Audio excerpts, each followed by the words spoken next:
أَمْ تَقُولُونَ إِنَّ إِبْرَاهِيمَ وَإِسْمَاعِيلَ وَإِسْحَاقَ وَيَعْقُوبَ وَالْأَسْبَاطَ كَانُوا هُودًا أَوْ نَصَارَىٰ ۗ قُلْ أَأَنتُمْ أَعْلَمُ أَمِ اللَّهُ ۗ وَمَنْ أَظْلَمُ مِمَّن كَتَمَ شَهَادَةً عِندَهُ مِنَ اللَّهِ ۗ وَمَا اللَّهُ بِغَافِلٍ عَمَّا تَعْمَلُونَ۔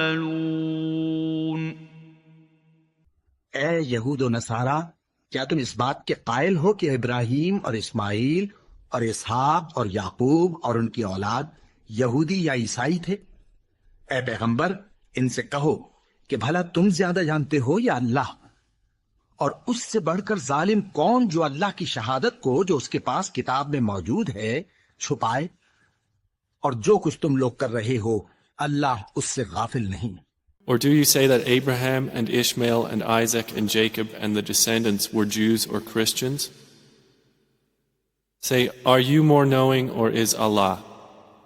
And who is more unjust than one who conceals a testimony he has from Allah? And Allah is not unaware of what you do.